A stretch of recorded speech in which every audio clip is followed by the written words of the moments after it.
It's time for Bennington Today over WBTN AM 1370, South Western Vermont's community radio station, WBTNAM.org for streaming on the web or on our very own WBTN app, which you can get at the Google Play or the iTunes Store. Good morning, my friends. This is Bennington Today. It is March 22nd, 11:05 in the morning, 36 degrees, 94% humidity, winds out of the north at 5 miles an hour. I have on the line Jim Campbell from our very own Forensic Talk, which is a new show that we've been airing at 7 o'clock every Monday night. And Jim has presented us with some very, very powerful shows with some very, very prominent people. And it's my pleasure to have him with us today. But before I get to Jim, I just want to remind you that Bennington Today is sponsored by Brock Community Action this month, and they are offering you free help with your taxes if you qualify. Call them at 447-7515. That's 447-7515 if you earn under $55,000 or under, if you are disabled, or if English is not your first language, you can get free help from them. So call them at 447-7515. So it is my pleasure to introduce you all to Jim Campbell. Good morning, Jim. Good morning, Thomas. Great honor to be out here. I love community radio as well. I'm at WGCH Greenwich, where I'm assistant news director, so I like the community station deal. And I went to school up across from the White River Junction to get my MBA at Dartmouth, so I like the area up there, and I love Bennington. When I was growing up, I remember always that Bennington College was the most expensive college in the country. For some reason, that was always well known. I don't know if it still is, but thanks for having me on, Thomas. And my pleasure. So I'm going to ask you the same question that everybody gets asked, and it's a simple question, really. It's my signature question. What in your childhood brought you to who you are today? Okay, start off with a nice tough one. And by the way, I'm used to doing the interview, so this will be an interesting experience for me. You know, first of all, I grew up with a love of politics, and JFK was kind of a hero. I was born in 1955, and and my mother, I should say, my grandmother worked for the BBC after World War II during Churchill's time. So I've always had a love for the media. I'm kind of an independent guy, so I like the fact that I can, basically do what I want on my shows and kind of express myself in that way.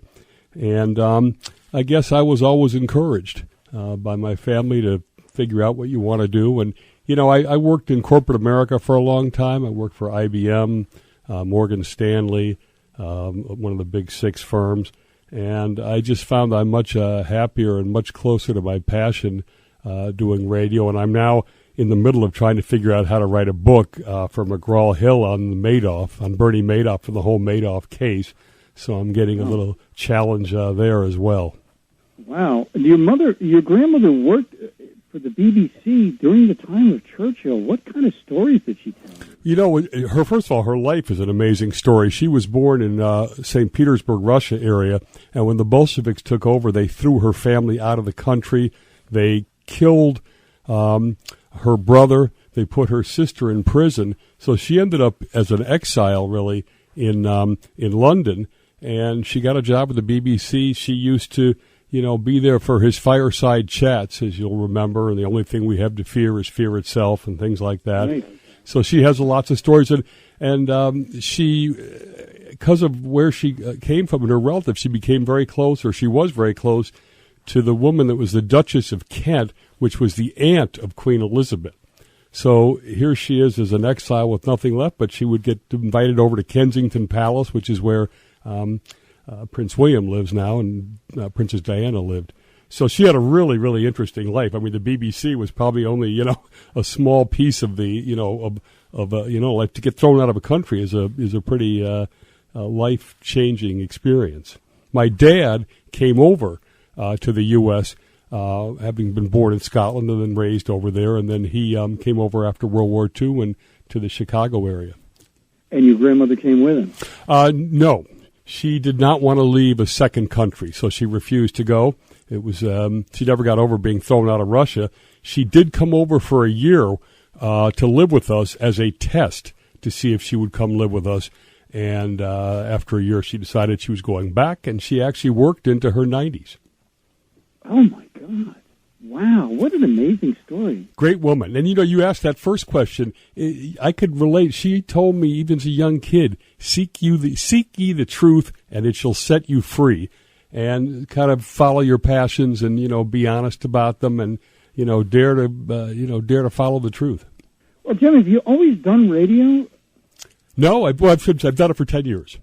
As I said, I worked for several jobs in corporate America, and that came about. I had built a vending business independently, so I was on the road a lot in Connecticut, and I heard all this talk radio, and it seemed to be either all on the left, all on the right, all sort of opinion stuff and ideology stuff and wingnut stuff, and I thought there might be a place for something that was more, down the middle and fact-based, and looking at things deeper than, 2-second sound bites or whatever the number of characters you're allowed on Twitter now. And so I went to the Connecticut School of Broadcasting, which my wife encouraged me to do. And I went there, and then I got out of there, tried to find some place to at least start off. And turns out Yale Radio, which is a really nice facility, one of the nicest college studio radio programs in the country. They take 2 community people at a time, and that's it. I started there, and then I live here in Greenwich, Connecticut, and I migrated up to WGCH, where I became the assistant news director, and I started Business Talk with Jim Campbell out of Yale, which is now syndicated, and Forensic Talk with Jim Campbell is a spin-off because we did a lot of crime-related stuff. And John Iannuzzi, my producer, who's worked closely with WBTN to getting us out here, has helped us develop the show, and that's kind of where we are right now. The show is only about a year old, and we're very honored because WBTN is the first affiliate to take it after WGCH, and we're going syndicated at the end of April. So WBTN is our first one as we jump into that. Wow, I didn't know that. It was fascinating to me when we first started to do your show about a month back, if I'm not mistaken. The guest that you had on the show that we received was the agent who captured El Chapo. Mm-hmm. And I thought, my God, what a timely story, what a timely guest to have. How are you getting these guests? Well, and he was the number 2 guy at the Drug Enforcement Agency. Chief of operations. He was out of Chicago, and he tells, because I grew up in suburbs there, and Chicago, as you know, has a huge amount of violence on the west side, and he's the first one that ever explained it to me. Why? Because I've never understood why they can't fix it, and there's 70 gangs, 125,000 people, kids, and he said some of these kids never leave a radius of 2 blocks, and El Chapo fed drugs into them, which they then dealt, and that's how it happened. He was also, Jack Riley, on the Texas El Paso. You could see over the border, and El Chapo put a bounty on his head to have him killed. Said he was disappointed it was only $100,000, but pretty scary to live by that way. In terms of getting guests, I've now done over 500 shows, and which is a weekly show. So I've gotten so that I know so many people. It starts off the publishers try to get folks for you to interview, and then after that, you get to know them. And you do an hour-long show, too, so you probably find this. Yep. You end up getting a relationship with these folks. They're nice people. Well, that's what's happening with us, is that we're getting, the publishers found us and started to send us authors. I had one on, Christina Proenza-Coles, wrote a book about the author of American Founders, How People of African Descent Established Freedom in the New World. I've had some very interesting talks with some very, very intelligent people, and it's all because these publishers discovered us. So I didn't even know that was part of the process. Yeah, and you'll find that you'll get to know them, and then they'll refer you to somebody else, and then you keep going around the cycle, and you get all these guys. The guy that we're having on that'll be on WBTN Monday at 7 p.m. when Forensic Talk airs is also an incredible show. Bill Browder was the biggest hedge fund guy when Russia started to, when the Soviet Union folded and Russia started to privatize everything. And he was the most successful hedge fund guy, and then Putin took over, which he thought initially was going to be good because Yeltsin and Gorbachev, there was so much chaos, and Putin was going to stabilize stuff. Turns out someone in the government swapped the corporate identity of some of the companies that he owned. In other words, stole the companies and put them in a different name in order to capture a $230 million tax refund that he was due. So they stole that money. He hired a Russian lawyer named Magnitsky to investigate it. Well, the Russians ended up putting him in jail, beating him, and not treating illnesses he had like pancreatitis, and he died. So Browder has made it his mission in his life to fix this, and Putin has wanted to have him killed, and he has to live in hiding in London primarily. And he's come on the show now 3 times, and we've become friends. And I don't know how he lives under the constant fear that he may be killed, which he does. He now has gotten to be so big that it would be tough for Putin to have him killed. He feels that Putin has stolen $300 billion out of Russia. And the Magnitsky Act is what he got passed out of Congress, which allows the U.S. Western banks to freeze the assets of Russians who violated human rights or done these kinds of things. And Putin is extremely paranoid about it and has done everything he could to get it overridden, and he's almost obsessed with Bill Browder. Monday night at 7 p.m., 1370 a.m. up there, you'll get to hear the full show. Wow. You know, it leads me to ask you this question, that level of interaction, shall we say. First of all, Browder, he's got to be taking this seriously because we've seen the Russians with their magic umbrellas and their pellets and whatnot, people just gone. Somebody walks by you, stabs you with an umbrella, you don't hardly feel anything. It's a little bit of plutonium, and the next thing you know, you're dying. And there's nothing anybody can do about it. I mean, it's an incredible tribute, and it makes the story all the more kind of, I don't know, almost like it's a movie story, truly, a movie plot, that he survived so long. It is, exactly. And that plutonium, you say, that is such restricted weaponry or whatever you want to call it, that it's almost assured Putin has to personally approve using that. Well, yes, that was another point. But on the other hand, if somebody like that wants you dead, it's pretty much sure it's going to happen. And the fact that it isn't happening is, wow, one heck of a tribute. And when I first started dealing with him, I could not even email him directly. Now I can. And he's he's a nice guy. And here's something that's really fascinating. He grew up in the U.S., and his parents were in the Communist Party in the U.S. And now he ends up, being the enemy of the remaining communists in Russia. Wow. Now, all these interviews that you've done, how has it changed you? And what do you know now that you didn't know when you started out?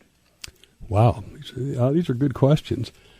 It's changed me in the fact that when I first started, I didn't think I could get any kind of guest of this stature. And by the way, I got the first interview that Eliot Spitzer did after he was ousted from office.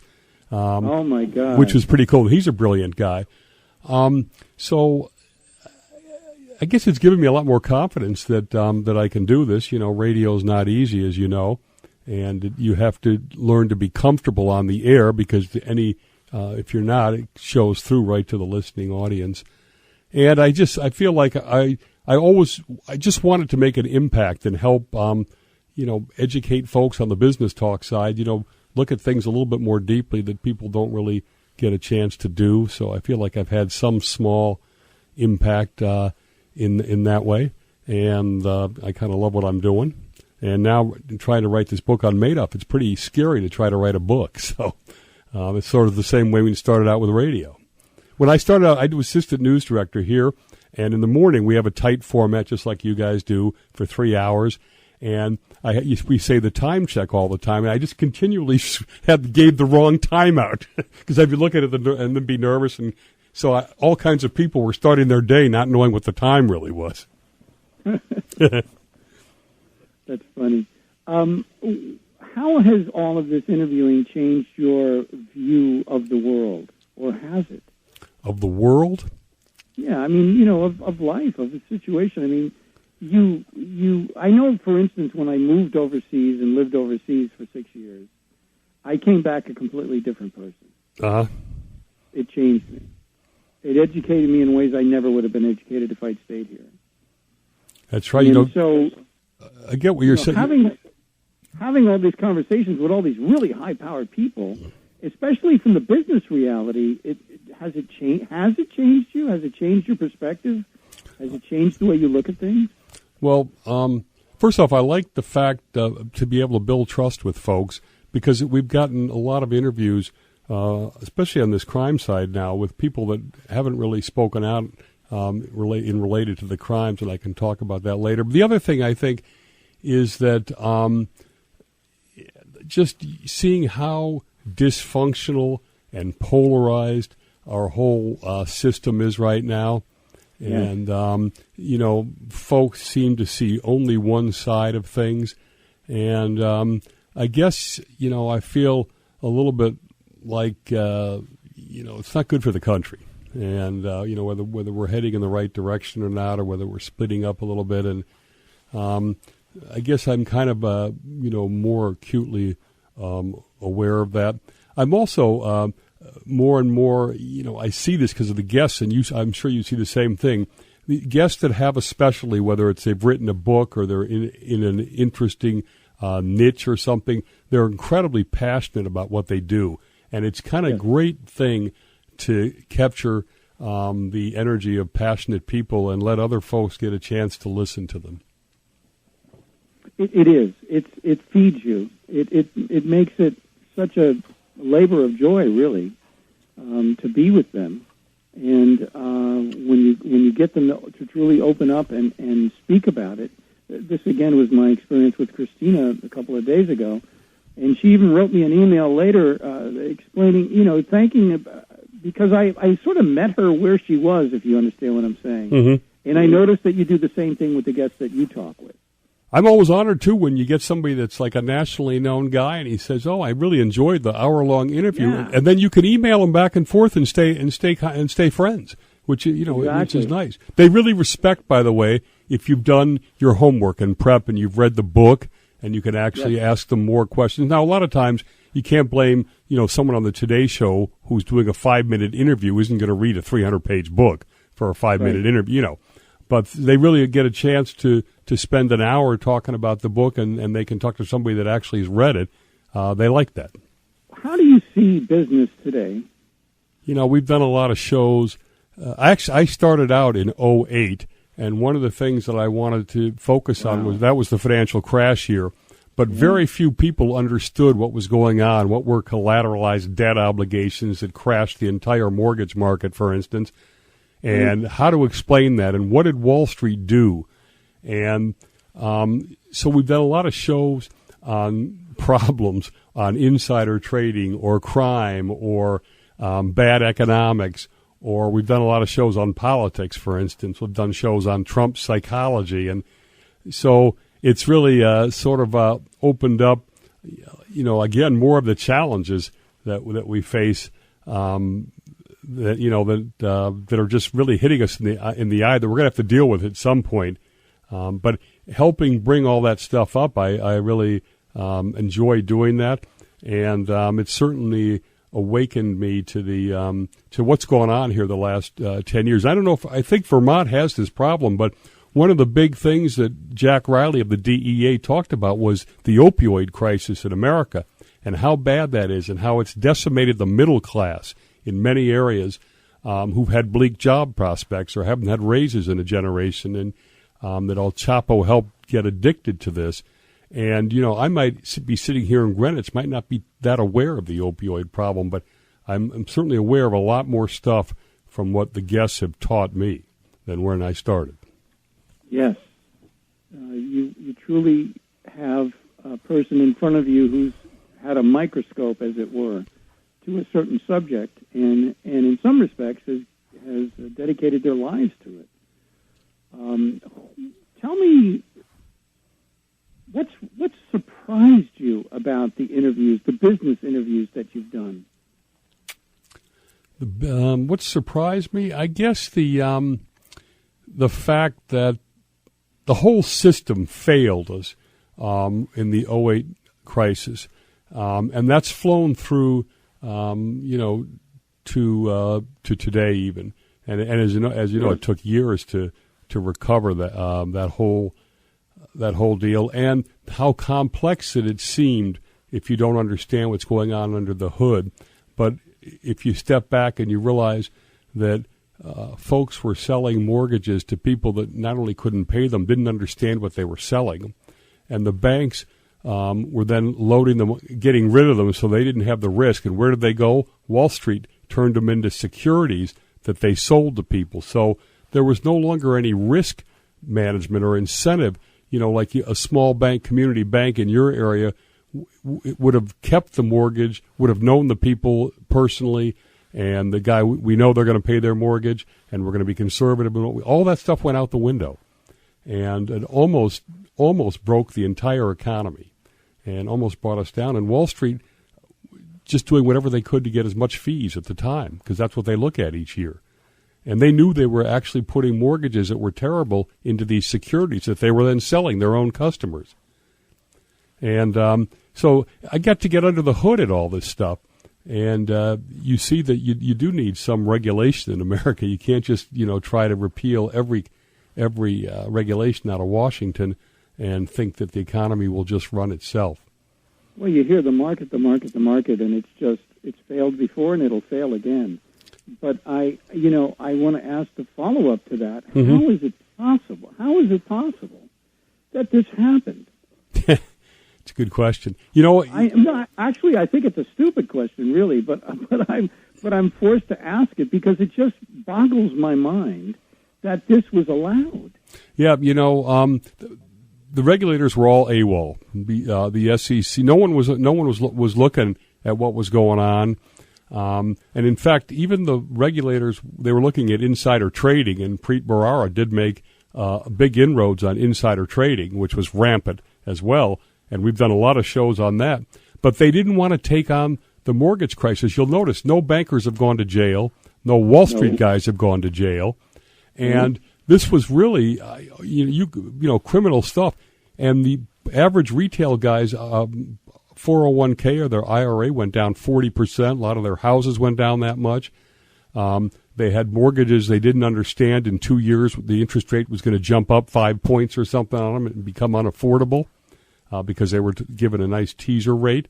And again, the whole thing was the system had lost risk management, risk control. These kinds of loans would never have been done before. And they were done before. They were done during this period. And it's shame on Wall Street. It's shame on the mortgage brokers. It's shame on the banks. I can't find anybody that really did a good job.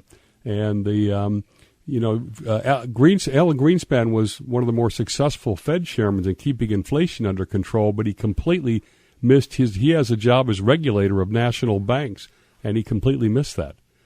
And the banks have gotten to the point where they get fined and, billions of dollars for this stuff.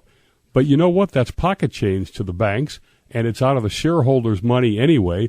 They don't get dinged personally. They don't have to give up their bonuses, and they don't go to jail. And if none of those happen, you're going to do whatever you can to make as much money as you can, because why not?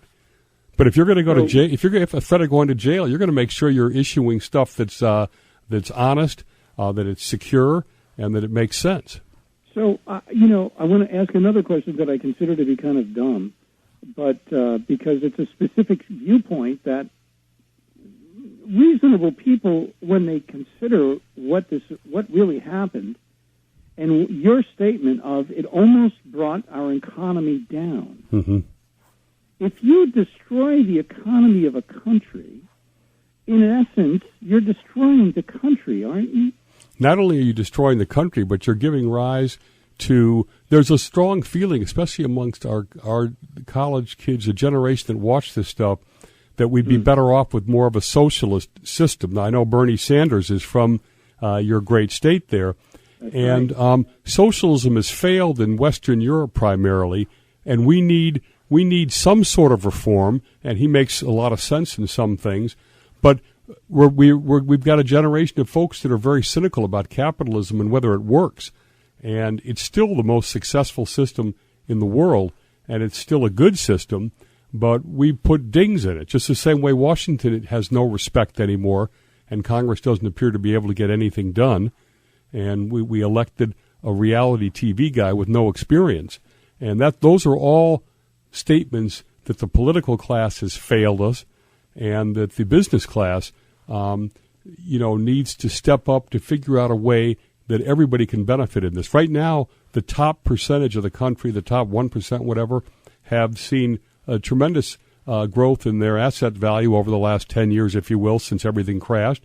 But the rest of the country, a lot of folks in the middle class area haven't had a real raise above inflation in 20 years. And you're going to get pretty disillusioned. And then you're going to say, well, maybe this system isn't good or it doesn't work.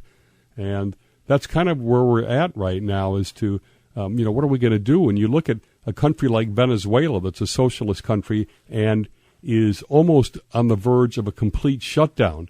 Their GDP is down 40%, which is unbelievable. Ours went down like 3 or 4% during the 2008 crash, and that almost, crushed us. So we need to make sure that we figure out how everybody benefits from our system, which is the way it used to be. Yeah, it is the way it used to be. Our system was the system that, in a sense, shored up a lot of people. Yes. Not just people in our country, but people around the world. And that's not necessarily true anymore. Washington can't take on any of the big issues, too, which is frustrating. I mean, all we do is grow our debt, and we're now at $22 trillion. And a lot of people don't know it, but there's about $80 trillion of unfunded liability that's not even included in that. And that's all the Medicare, Medicaid, and Social Security that's unfunded. There's no money behind it. And somebody's got to pay all this stuff off someday. Wow. So Social Security is no longer funded? Well, Social Security is funded, and it will be for several more years, but all the surpluses that are supposed to be there aren't really there because they've taken the surplus and put it right into each year's budget. On the health side, those are not funded at all. There is literally like $80 trillion of unfunded liabilities. If you run a company, right, and you have a pension plan, you have to be putting money away for that pension plan every single year, and it has to be there. We don't do that in Washington. It doesn't do that at all. They just assume the budget will cover Medicaid in 50 years from now. But the only way it will, if nothing changes, is if the tax rate is like 90%. The way it used to be. Yeah, that's actually right, before Reagan came in. Right.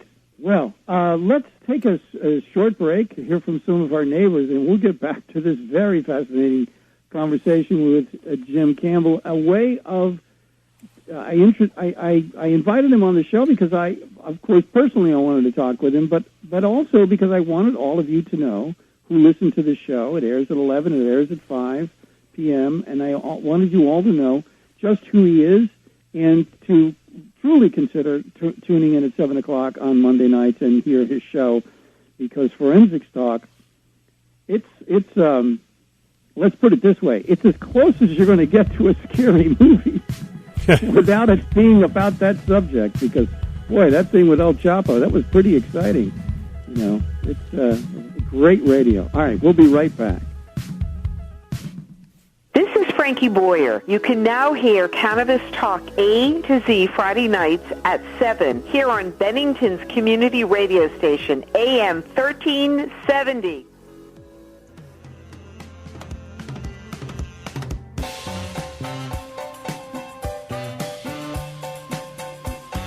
And we're back. This is Bennington Today over at WBTN AM 1370, South Western Vermont's community radio station, WBTNAM.org for streaming on the web, or on our very own WBTN app, which you can get at the Google Play or the iTunes Store. Good morning, my friends. 11:39 in the morning, and we are here at Bennington Today. 35 degrees, 95% humidity, wind out of the west at 3 miles an hour. And apparently there's more precipitation coming. We're just waiting to find out if it's going to be snow, rain, or whatever. And yesterday, Green Mountain Power put out a bulletin that there's a possibility of outages depending on which way this all swings. So do be prepared, and we will be too. I have on the line Jim Campbell, who is the host of the show that we are airing at 7 o'clock, along with other shows from John Annuzzi and from their organization.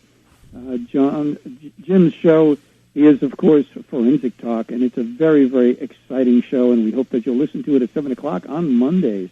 Jim, do we have solutions for the problems that we face today? Are there solutions and people just don't really care enough to put them into place? You ask good questions, by the way, Thomas. Thanks. You really have to think with you. I want to mention, too, that, again, Park City Productions, John Iannuzzi, my producer, really has done a great job building a relationship with your team up there. So I appreciate all the work that he really has. All the work he does as well. There are solutions, and it's very tough to get anything done in Congress because it's totally gridlocked. But we have to. We ended up the discussion on those unfunded, Social Security, Medicaid, Medicare. Those are the most important things to figure out how to get them under control to some degree. And Social Security is pretty easy. All you need to do initially is raise the age a couple of years, and don't affect anybody now who's on it because it's not fair. But people are living much longer than when that came in during the FDR period. They've upped it a couple of years, but that alone would do it. Obviously, one of the things that we don't seem to be able to do anymore is this country was great, particularly during World War II, sacrificing. Nobody wants to sacrifice now. Nobody wants to pay any more taxes or anything to fund stuff. And, so if you're not going to make cuts in programs and all you're going to do is deficit spend, you're just, leaving the country in a bad position in the future. Especially our kids are going to have to pay this off. But, our school system, our public school system stinks. And there's fixes for that, whether it's public charter schools or, more qualified teachers or just looking at education. We don't put the proper level of investment in it. And so we've got almost any way you look at it, we have a totally crumbling infrastructure that needs investment. That's a long-term thing, and we don't seem to think long-term anymore. But if folks were more focused on looking at the facts and what you could do objectively to fix certain things, rather than say everything over here is bad and everything on the other side is good and vice versa, so you can't get anything through the system. President Trump, seems to operate primarily off of his gut. And, you can't really make decisions. You can't run a company that way, much less a country. And if we get away from, looking at facts and looking at problems and not being afraid to take them on and not avoiding them and not getting anything done, basically, things are not going to change. The other thing is we don't have any kind of longer-term thinking anymore, which is not a good thing. Everything is short-term. Everything is the next election or the next tweet or, whatever. I don't think government policy should be made by tweeting, for instance, and which is kind of where you are in the Trump administration. But I do feel that there are answers for things, and they're sitting in front of our noses in many of these areas, and nobody is willing to step up and address them. From the general sense, I think there's entirely too much isolation, interestingly enough, in this age of instant news or instant information or the ability to look at places outside of the country with what Google has given us. You have abilities to see and hear and contact and talk and listen to people all around the globe. And people are doing that with each other. But at the same time, I think that there's an enormous amount of isolation. So many people in this country don't know anything about other countries. They don't even know where they are. They certainly don't speak the languages in a large sense. And the reason I'm bringing this up is a very simple reason. If you claim that you're for the country, if you claim that you're a patriotic person, if you claim that you love your country, and you don't know what the people outside of your country are doing, well, then you're leaving the country vulnerable. That's number one. Number two, if you're a short-term thinking person and you're let's just look at chess. You're in a chess game with a Russian or a Chinese. Guess what? You lose. Exactly. Because they are trained almost from birth. I know it sounds like a ridiculous statement, but they are trained to think 5, 10, 15, 20 years ahead. And the people that are thinking 20, 25, 30 years ahead, guess what? When that time rolls around, watch what happens. This doesn't happen in a bottle. It doesn't happen in a vacuum. There are certain things that actually mean something. The law of physics still applies. And so does the law of long-term thinking. By the way, that's brilliant. That's a brilliant analysis because the Chinese are literally looking out 50 years right now. And well, I had an experience. I was over in Sicily. It's where all my family comes from. It shocked me into an awareness that I never thought I ever would have had. I was surprised that I ended up having, because here I was in this little town on top of a mountain, and the town has been there for 3,000 years. It was founded by the Greeks, and it's not falling apart. But there used to be 30,000 people. Now there are 7. They've all left. They've gone to Australia. They've gone to Brooklyn. And this is my family's town. Both my mother's mother and father are both from this town. So half of me, that's where my ancestors are. Mm-hmm. And there was this little tiny store, and it was a store where you could buy, one of those sort of fanny pack or over-the-shoulder bags. You could buy little trinkets. You could buy batteries. You could buy all these tiny little things. And it was run by a Chinese family. And they were new. They spoke with very heavy Chinese accents, Sicilian and Italian, and they were making a very good go of it. And one day, this elderly man who was in his 80s said to me, "Come on, let's go have some coffee." And he took me over to on the outskirts of town. Again, it's a very, very small town. And we sit there, we start to talk about things, and all of a sudden he turns to me and he says, "Do you understand what's going on in the world today?" I said, "Well, I think I do, but what do you mean?" He said, "Do you understand what's going on with the Chinese?"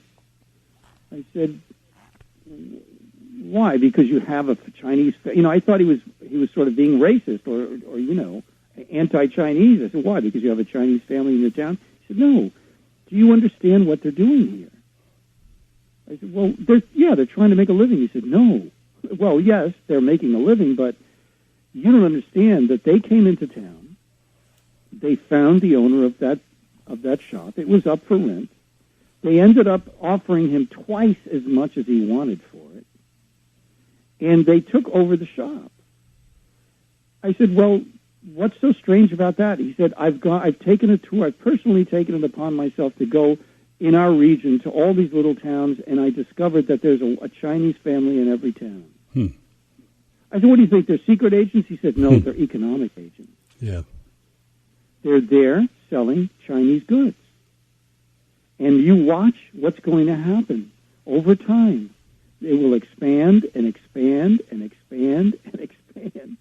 And he said, "It marvels me as to how they work, how long-term they're working." And I just never even heard the idea of an economic agent. Not that it was sinister. It was, in fact, it's brilliant. Send a family to each little town and have them sell the things that your country creates. And it's happening everywhere. Everywhere. And they do in Africa, for instance, they go in and they'll do infrastructure improvements for the country, but then they've got the country in their hand, basically. In some cases, they owe them interest payments on bonds and stuff, and they think much longer term. I had a guest on Business Talk recently we played it on Forensic Talk, actually, as well, a North Korean expert right after that summit crashed. Yes. And he blew me away with his analysis that Kim is playing a long game and Trump is playing a short game, and he thinks that eventually he'll be able. This is Kim now, to have the Vietnam model, which is they waited out the U.S. right, then took over South Vietnam and run it. He thinks that could end up in the long run is they will get South Korea, that we won't have the stomach to hang in there or to do whatever's necessary. And that I said, well, isn't Kim crazy? He said, nope, he's not crazy. It's a crime family. And in a crime family, you kill your neighbors or your other family members, and it's just business. We look at it as, well, he killed his half-brother. He's got to be nuts. But it's just business, and they're looking long-term. The Chinese are looking even longer because they're a powerful country. And they've stolen a lot of our intellectual property, meaning high-tech stuff. And that's really the big issue, much more important than tariffs, is to get them to stop stealing our stuff that we create here. And it's upwards of $300 billion a year of our technology that they steal. And that's what we're trying to get at. But they're sitting there literally looking out 50 years when they'll be bigger than us with their GDP most likely. And we're kind of missing the boat on that. The other thing that you were talking about, whether we know people in other countries and things like that, the people in all these other countries, the average guys like us, I think, and are good people and don't hate Americans, and we could all become friends. It's these leaders, authoritarian leaders who are all corrupt, like Putin, that are, causing all these problems in the world, and then we get involved in these wars we can't win, like Iraq, Afghanistan, Vietnam. So, we don't look like we're such good players to the rest of those folks. But in all these countries, the people would all get along if we were allowed to. Yes, absolutely. When I was in Brazil again, I saw Arabs and Jews together as if they were brothers. Yeah. There were no problems. I also saw a man who was young, incredibly wealthy, part of a media family in the northeast part of the country, relatively well-spoken. I mean, he was no Rhodes Scholar. Look at Clinton. Didn't help him much being a Rhodes Scholar. But anyway, he was no great intellectual. But here this man was elected president. Everyone was thrilled that he was elected president because they were so afraid of the person who was running on the left. And what did he do with all of his charisma and his talent and the people behind him? What was his great claim to fame? He stole $2 billion. And he was impeached. And the reason that he was impeached was because he wouldn't share. And I watched this happen. And when he originally was elected, I thought to myself, well, this young man could be the Gorbachev of South America. And instead, he just did what everybody else does. Yeah. He stole $2 billion. And that's like a claim to fame. Yeah.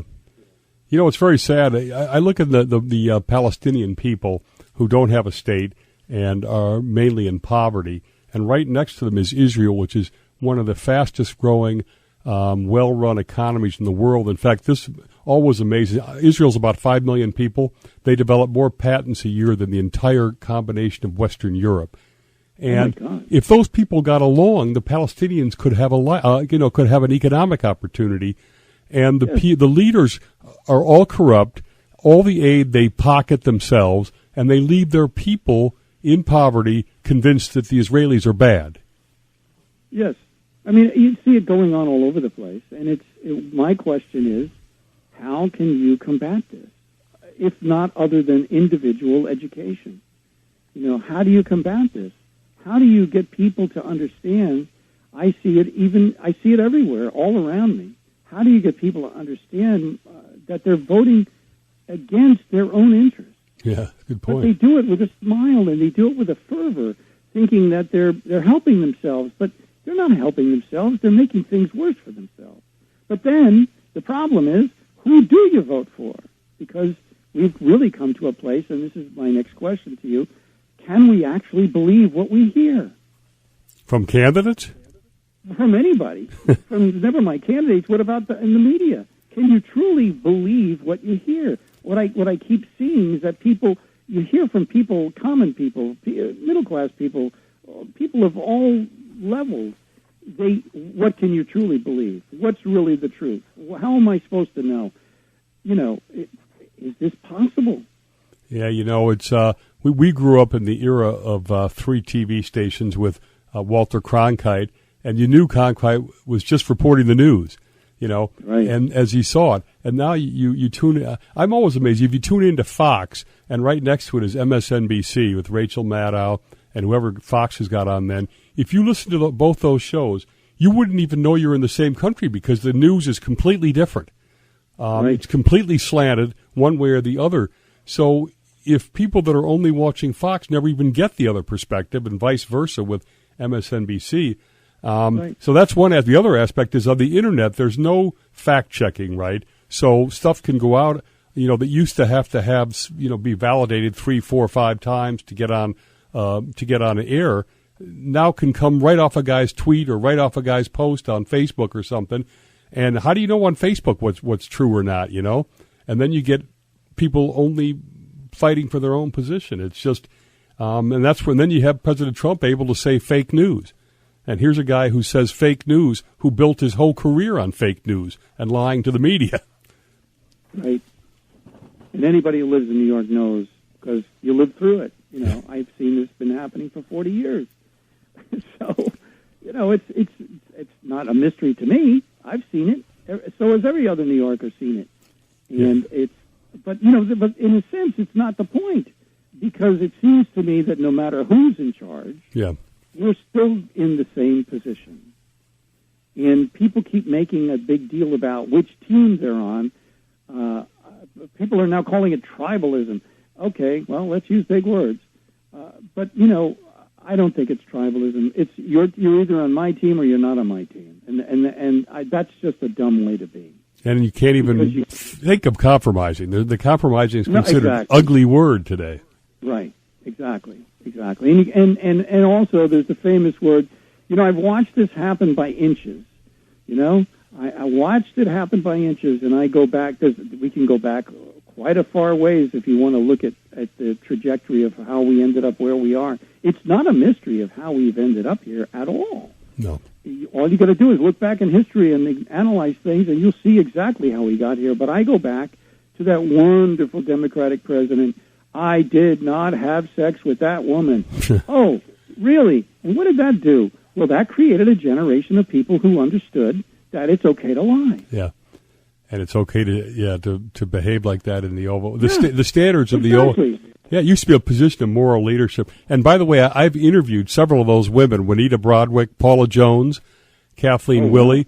And when you hear their story, particularly Juanita Broadwick, who alleged that when he was Attorney General running for governor that he raped her, she had anxiety attacks for 40 years afterwards for what was an event in his mind that was a rather short-term, impulsive behavior, which, by the way, he showed up to apologize to her face-to-face, though he denies it to this day. He apologized to her, and turns out 3 weeks later he announced he was running for president for the first time. So he was obviously trying to make sure that she didn't talk. But yeah, in the private sector, if you did something like that, you'd be marched out of your office and fired instantly. And in this case, the president was able to get away with it. President Trump, has done so many different things that you can't get your arms around it. Yes. Otherwise, right. that wouldn't be considered acceptable or impeachable. But there's so much stuff you can't get at it. Right. And it's I had a big shock when I came back to this country, hearing what was being said on the radio, and it was, in fact, interestingly enough, about Mrs. Clinton. And I had been away for 6 years. I came back, and I started to realize, unfortunately, just how our country had changed at that moment. And this is 93. And the change that's continued since then is just shocking.